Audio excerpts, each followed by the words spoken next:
있는데 여행 가시는 바람에 제가 하게 되어서 우리 9월 영적 독서는 호세 마리아 에스크리바라는 성인의 길이라는 책입니다. 구입하신 분들은 아마 보셨을 건데 흰물결 출판사라고 그 가톨릭 다이제스트 만드는 그 출판사죠. 호세 마리아 에스크리바 성인은 오프스데이라는 사도회의 창립자 성인이신데 굉장히 최근 분입니다. 1902년생이시고 1975년에 돌아가셨으니까 우리하고 비슷한 시기를 조금 살았다고 볼 수 있죠. 굉장히 빨리 성인 품에 오르셨는데 이미 이분이 살아계실 때 이분의 이 성덕에 대한 명성이 전 세계적으로 널리 퍼져 있었기 때문에 가능한 일이었고, 그분의 대표적인 작품이 이제 이 길이라는, 스페인어로 까미노라는 이 책입니다. 제가 신학생 때 10년 동안 수많은 영적 독서를 했었는데 저에게 가장 큰 지침이 되었던 책이 이 책이었어요. 제가 이 책을 가지고 나중에 사제가 되어서 이렇게 신자들 앞에서 강의를 할 거란 생각은 그 당시에 꿈에도 하지 못했는데 이번에 9월 영적 독서로 정해지면서 다시 이 책을 읽으면서 신학생 때 생각도 많이 나고 이 책이 정말 엄청난 책이다. 그때도 뭐 엄청나다고 느꼈지만 지금도 엄청나다. 제가 그때 이 책을 읽고 너무 감명을 받아서 돈도 없는 신학생이 있는 돈 다 털어서 몇 권을 더 사가지고 주위에 이제 가까운 분들, 또 은인분들, 또 열심한 분들 드렸던 기억이 납니다. 그런데 신기하게 이번 휴가 때 그분들 중에 한두 분을 만나게 됐거든요. 그것도 참 신기한 일인데 그분들이 이 책 얘기를 하는 거예요. 이 책 얘기를. 그때 학사님 시절에 선물해 주셨던 이 책을 아직도 본인 침대 머리맡에 두고 매일 조금씩 읽는 분이 지금도 계시는 거예요. 이 책이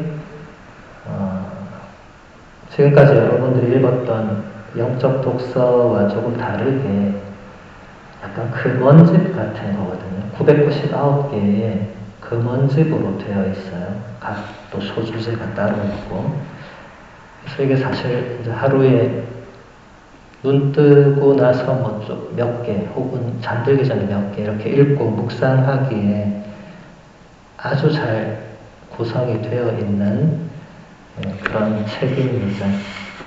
그래서 오늘 이 시간에 많이 볼 수는 없겠지만 몇 가지 같이 보도록 할게요. 첫 번째 주제는 성격입니다. 1항에서 호세 마리아 성인은 이렇게 말합니다. 그대의 삶이 헛된 삶이 되지 않게 하십시오. 유익한 자취를 남겨놓으십시오. 그대의 믿음과 사랑의 빛으로 세상을 비추십시오. 증오의 씨를 뿌린 불순한 자들이 남긴 더럽고 비열한 흔적을 그대의 사도적 삶을 통해서 지워버리십시오. 그리고 그대의 가슴 속에 간직한 그리스도의 불꽃으로 세상의 모든 길을 밝히십시오. 이게 1항입니다. 이 책 전체의 서두에 해당이 되죠.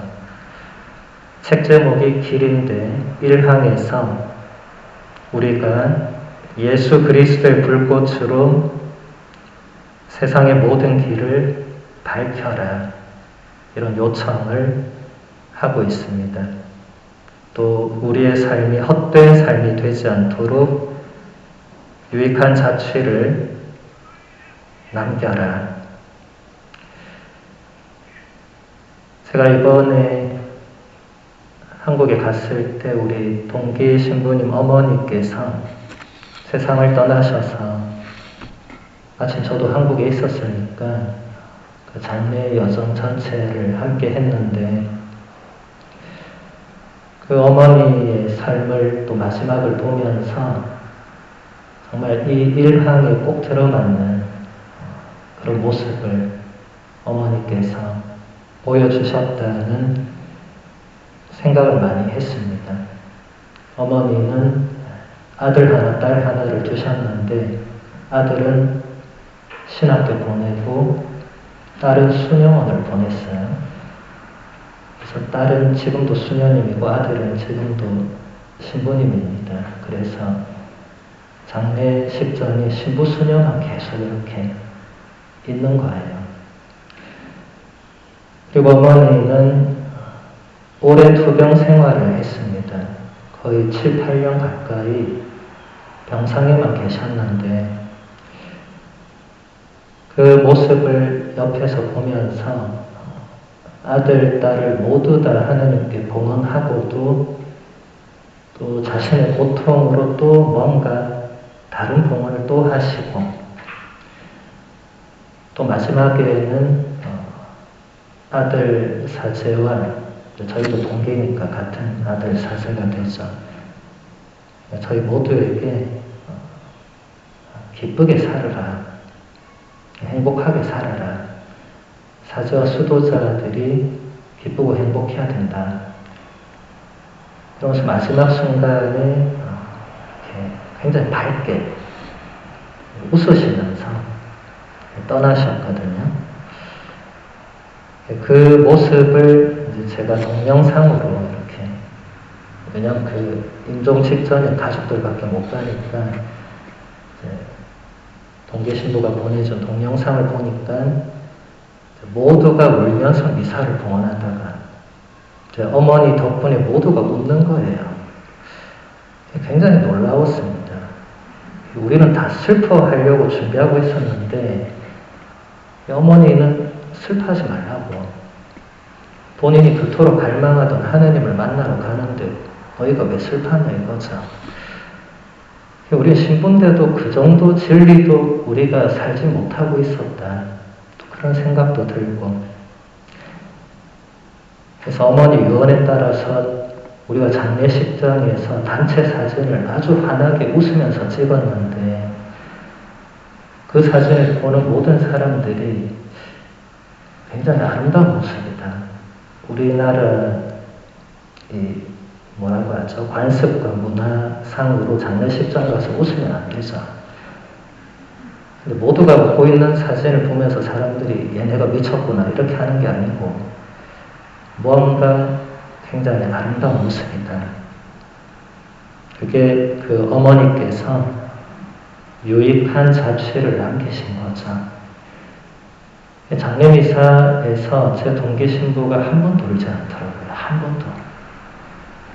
끝나고 이제 따로 만나서 이제 뭐 식사 같이 하면서 너는 눈물이 많은 친구인데 어떻게 한 번도 어머니가 가셨는데 울지 않고 참 잘하다 이랬더니 본인은 어머니의 그 모든 과정을 지켜보면서 이게 슬픔의 차원을 이미 벗어난 그런 걸 어머니께 배웠다는 거예요. 마지막까지 어머님이 정말 뭔가를 가르쳐주고 가셨다는 거예요. 야, 저렇게 살아야 되는구나. 어머님이 인간적으로 뭐가 강점이 있고 이런 게 아니고 이 책에 지금 1항에 말한 것처럼 예수 그리스도의 불꽃으로 길을 밝힌 그런 역할을 하신 거죠. 우리도 할 수 있습니다. 그 어머니 대단히 평범한 분이셨어요. 뭐 특별한 게 없으셨어요. 우리도 할 수 있다는 겁니다. 이 항에서 호세마리아 성인은 이렇게 말합니다. 그대의 행동과 대화가 그대를 보는 사람이나 그대의 말을 듣는 모든 사람으로 하여금 이 사람은 예수 그리스도의 생애를 읽는 사람이야 라고 말할 수 있게 하십시오. 우리의 행동과 대화가 그걸 보고 듣는 사람들에게 이 사람은 예수 그리스도의 생애를 알고 있구나. 적어도 예수 그리스도와 관계가 있구나. 적어도 예수 그리스도를 믿고 있구나. 이런 게 느껴지는 말과 행동을 하는가. 이걸 말하는 거죠. 우리가 하루 중에 물론 저처럼 혼자 있어서 아무 말도 안 하는 분들도 계시겠지만 누군가 만나서 얘기를 할 때 우리의 대화가 얼마나 예수 그리스도를 드러내고 있는가. 이걸 인위적으로 막 드러내라 이 말을 지금 성인이 하는 게 아니고 보고 듣는 사람이 뭔가 느껴지게 하는 게 신앙인이라는 거죠. 신앙인들의 대화가 이렇게 이루어져야 된다는 거죠. 적어도 같은 신앙인들이 만났을 때 세속적인 이야기 이런 것보다는 예수 그리스도의 생애, 예수 그리스도라는 이분이 거기서 나와야 된다는 거죠. 이것은 우리가 물론 모든 대화와 모든 행동에서 이게 매번 나오면 바로 성인품이죠. 물론 그렇게 되는 건 어렵겠지만 적어도 우리가 그런 지향을 지니고 있어야 된다. 전 가만히 생각을 해보니까 이렇게 하려면 어떻게 해야 되나. 적어도 평소에 본인이 예수 그리스도와 어떤 관계가 있어야 된다. 뭔가 그분에 대해서 직접 말하지 않더라도 뭔가 그분이 드러나는 존재가 신앙인이라면 관계가 맺어져 있어야 된다. 그러지 않고서야 어떻게 그게 드러날 수가 있겠어요? 그 관계는 결국 기도로 이어지기 때문에 기도의 중요성, 이 미사 말할 것도 없고 항상 저는 이런 영적 독서를 하면 성인들은 기본에 대해서 거의 특별한 얘기를 별로 안 해요, 성인들이. 제가 2학기 지금 온라인 강좌 준비하면서도 느끼는 게 대단한 중세 영성가 신비가 막 공부를 하면서 보니까 특별한 게 별로 없어요. 한두 분이 좀 특별하고 나머지 분들은 기본을 다시 강조하는 거예요. 근데 그게 요즘 말로 하면 개혁이 되고 쇄신이 되더라고요. 기본을 못 사니까 엉망이 되고 타락하고 이렇게 되는 그 중세에서 다시 성인 성녀들은 기본을 다시 요청한 거예요. 그 시대 신앙인들에게. 이 호세 마리아 성인도 마찬가지입니다. 이 999개를 꼼꼼히 다 읽어봐도 엄청난 특별한 뭔가를 요청하지 않습니다. 이분이 우리에게. 그냥 기본적인 것을 짤막짤막한 금원의 형식으로 얘기를 하고 있습니다. 12항을 보면 이렇게 말합니다. 장애물을 통해서 성장하십시오. 주님의 은총이 그대에게 부족하지 않을 것입니다. 계곡마다 샘물을 터뜨리시어 산과 산 사이로 흐르게 하시니 그대는 산을 뚫고 나갈 수 있을 것입니다. 압축된 용수철이 더 높이 튀어나가듯이 그대가 지금까지 꿈꾸어 본 것보다 더 높이 도약할 수 있는데 잠시 활동을 멈추어야 한다고 해서 좌절하시겠습니까? 지금 특별한 거 하나도 없죠. 장애물을 통해서 성장하라. 어디 가도 다 듣는 말이잖아요. 근데 우리가 신앙생활 하면서 장애물을 만나면 어떻게 하는가 이제 생각해 봐야 되겠죠. 성인은 한마디로 주님의 은총이 우리에게 부족하지 않을 거다. 정말 심플하죠. 장애를 만났는데 이걸 어떻게 극복해야 되냐 이런 설명 하나도 안 하고 주님의 은총이 그걸 뛰어넘게 해준다. 걱정 마라.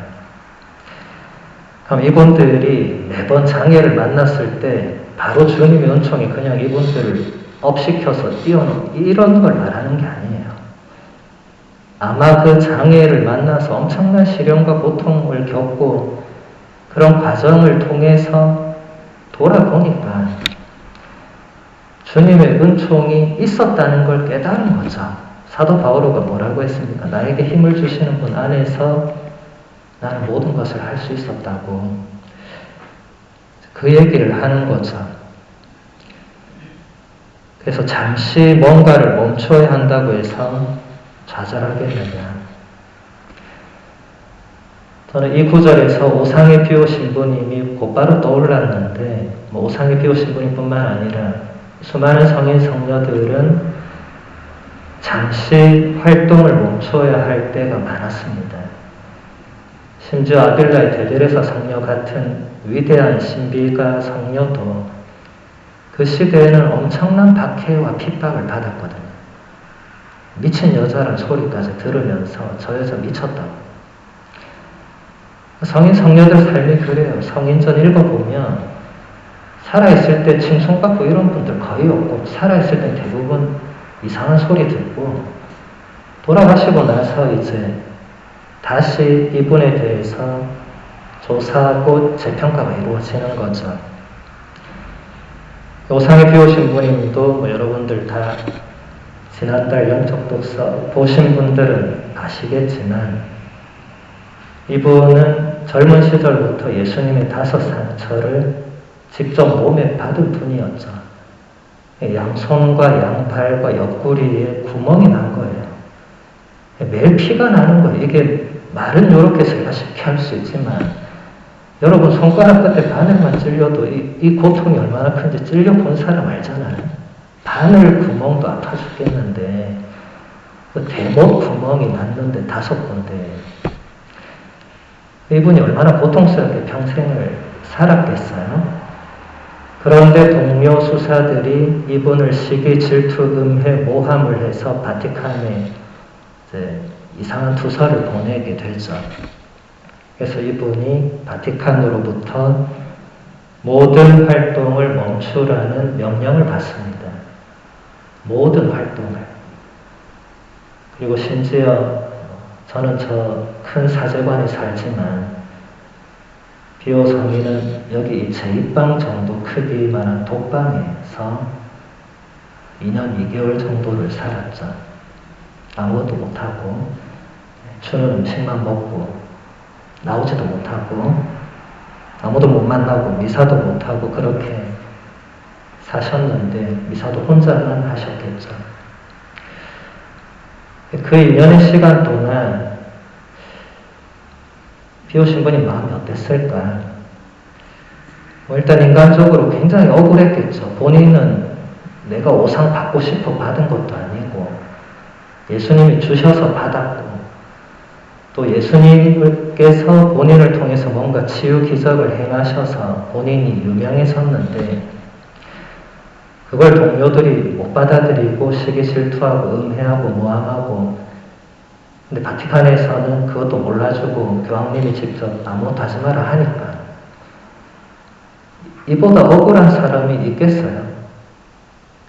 여러분 살다 보면 억울한 일 많이 당하겠지만 이보다 억울할 수 있습니까? 물론 이보다 억울한 사람이 있을 수 있겠지만 억울한데도 비오신 분이 그때 만약에 그래 다 때려치우자 하고 독방을 나갔으면 어떻게 됐겠습니까? 이단 교주 하나 나오는 거죠, 이제. 성인이 아니고 이단이 되는 거죠.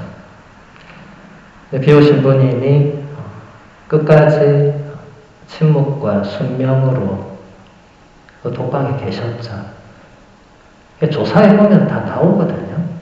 조사해봤더니 당연히 비오신 분님이 그런 이상한 걸 할 리가 없으니까 다 복권이 되고 결국 성인 품에 올랐는데 우리가 물론 비오신 분님 급은 아니지만 우리도 신앙생활을 하다 보면 또 성당에서 봉사를 하다 보면 본의 아니게 오해를 받거나 억울한 일이 생길 수 있습니다. 그리고 뭔가 못하게 될 상황이 올 수도 있고 여러 가지가 있겠죠. 그럴 때 그 장애물을 통해서 성장하는 기회로 삼아야지 난 여기 더 이상 있을 수 없다 라고 튀어나가는 순간에 끝나는 겁니다. 튀어나갈 때야 후련하겠지만 끝나는 거죠. 19항 보면 성인은 이렇게 말합니다. 의지, 매우 중요한 자질입니다. 그대는 작은 일들을 무시해서는 안 됩니다. 그것들은 결코 하찮거나 시시하지 않습니다. 왜냐하면 그런 작은 일에서 자신을 이겨내고 부단한 훈련을 함으로써 하느님의 은총으로 의지가 강하고 굳세어지기 때문입니다.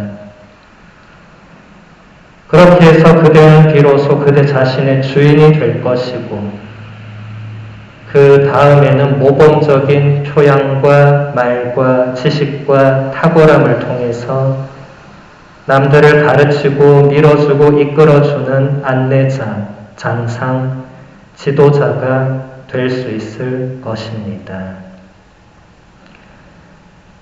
작은 일의 중요성에 대해서는 거의 모든 성인들이 한결같이 강조했던 부분입니다. 신앙이 작은 일이라고 하면 아침 기도, 저녁 기도, 삼종 기도, 식사 전후 기도, 묵주 기도, 미사, 성체 조회 이런 것들이 되겠죠. 여러분들 기도하시는 분들은 느끼시겠지만 또 성물도 이번에 배우신 분들 하다 보면 느끼시겠지만 하다 보면 이게 하기 싫어져요. 신기하게도 해서 열심히 막 해서 앞으로 나갈 것 같은데 하다 보면 오늘 좀 이거 넘어가야 되겠다 이런 생각이 들어요. 왜냐하면 이따 또 할 거고 내일 또 하면 되고 이런 식으로 예전에 어떤 신자가 수도 피정을 갔다가 하루 종일 기도만 하니까 그 수도 원장 수사님한테 그 신자가 물었대요. 아니 피정을 왔는데 뭐 가르쳐주고 이래야 되는데 왜 하루 종일 기도만 시키냐.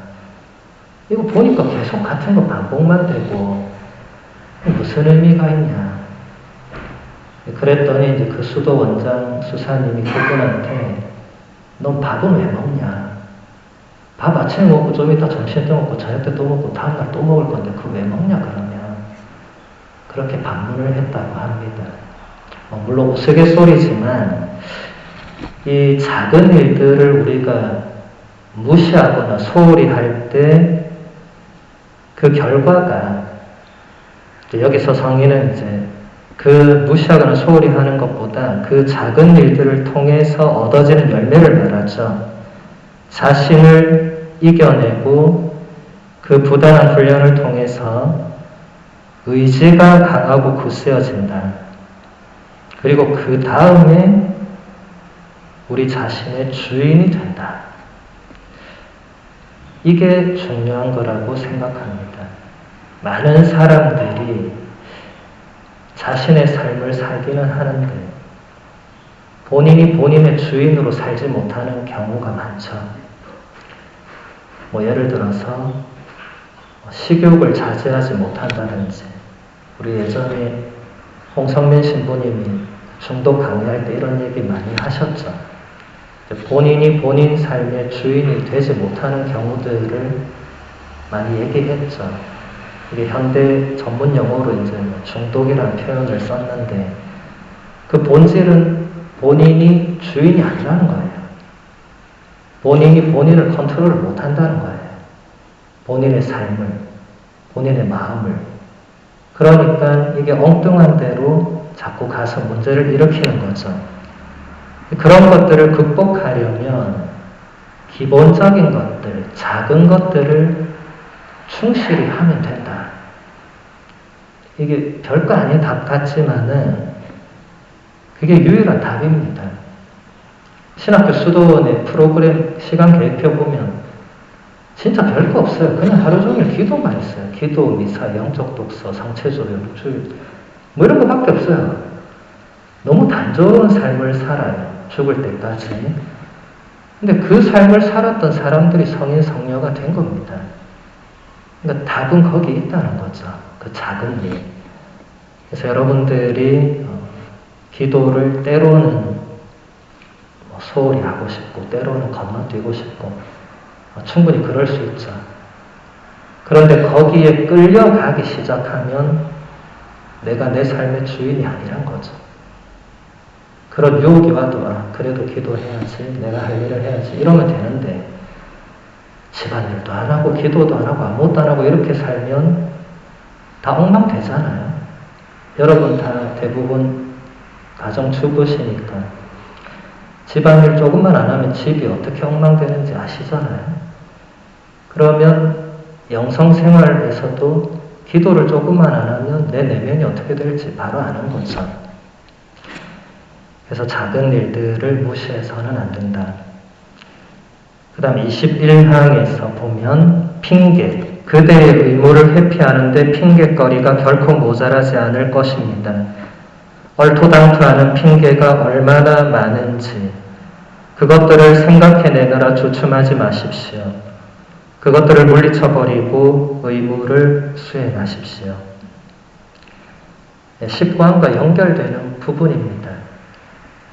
기도하기 싫은데 핑계가 엄청 많아요. 갑자기 눈이 아파요. 성경을 읽으려 하는데 갑자기 눈이 아픈 거야.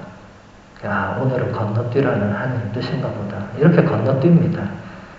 그런데 좀 이따 묵주기도를 하려니까 어깨가 아프네, 이제. 그래서 오늘은 묵주기도를 건너뛰어야 돼. 이렇게 핑계를 만들기 시작하면 이제 미사 시간이 다가오는데 비가 오니, 오늘 비가 오니까 또 운전하다 위험하니까 다음 주에 열심히. 이런 식으로 가면 끝이 없다는 거예요. 그런 식으로 가지 말고 의무를 계속 충실히 수행해라. 45항. 사람들이 그대에 대하여 부당한 험담을 해서 마음이 아프십니까? 만일 하느님께서 그대를 떠나신다면 그대는 더욱 비참해질 것입니다. 덕행을 꾸준히 실천하고 그런 소문쯤은 무시해 버리십시오. 우리가 살다 보면 우리에 대한 부당한 험담을 듣게 됩니다. 정말 신기하게도 그런 말은 돌고 돌아서 꼭 나한테 꼭 옵니다. 누군가 입을 통해서 나한테 와요. 그 사람이 직접 말한 건 아니지만 누가 말했다 해서 이렇게 가서 한참 가서 결국 근데 나한테 오죠. 근데 그것을 들었을 때 첫 번째 우리 반응은 부당하다고 바로 느끼죠. 그러면서 굉장히 분노가 발생하고 그 사람이 어떻게 이런 말을 할 수 있고 이제 이렇게 시작이 되는데 그런 것보다 더 심각한 것은 하느님이 없다면 우리의 비참함은 더 엄청난 것이다. 반대로 말하면 사람들이 나에 대해서 뭐라고 하든지 말든지 내가 신앙적으로 해야 될 것들을 꾸준하게 실천하고 그런 소문과 험담을 무시하고 하느님과 함께 계속 나의 길을 걸어가라는 거죠. 여기서 무시하라는 게 이제 다른 사람 말을 누가 뭐라 해도 듣지 마라 이거 아니에요. 또 그렇게 가는 사람들이 간혹 있더라고요. 나의 길을 간다 이러면서 막 귀 막고 앞으로 가는 거예요. 이 분간을 잘해야 돼요. 식별을 잘해야 됩니다. 듣지 마라가 아니고 그런 말을 들었을 때 그걸 무시하고 넘어가라는 건데 나 시당초 안 들어가야지. 그런 사람 다 멀리하고 그럼 나중에 되면 내 옆에 누가 남겠어요? 하느님 외에는 아무도 없을 거 아닙니까? 그렇게 돼서는 안 되고 그런 것에 걸려 넘어지지 않을 수 있는 그런 내적인 깊이가 필요하다는 거죠. 하나만 더 보겠습니다. 48항. 그대의 성격은 강하지 않습니다. 모든 일에 참견하려는 그 조바심이라. 그대는 모든 음식에 소금이 되려고 기를 씁니다. 그런데 내가 분명히 짚고 넘어간다고 불쾌하게 생각하지 마십시오. 그대는 소금이 될 자질이 부족합니다. 그대는 소금처럼 녹아서 눈에 띄지 않게 사라질 줄 모릅니다. 그대는 희생정신이 모자란 반면에 호기심과 과시의 기운은 가득합니다.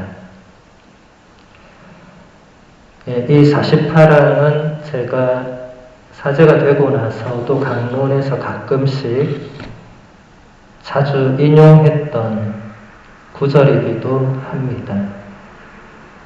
우리 마산교구 이재민 신부님도 녹지 않는 소금 그런 책을 내기도 하셨죠.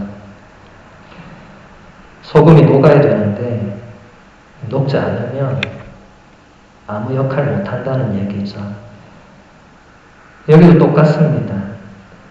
예수님께서 우리에게 너희는 세상의 빛이다 소금이다 그렇게 되라고 하셨는데 소금처럼 녹아서 눈에 띄지 않게 사라질 줄 모른다. 한마디로 말해서 희생정신이 부족하다.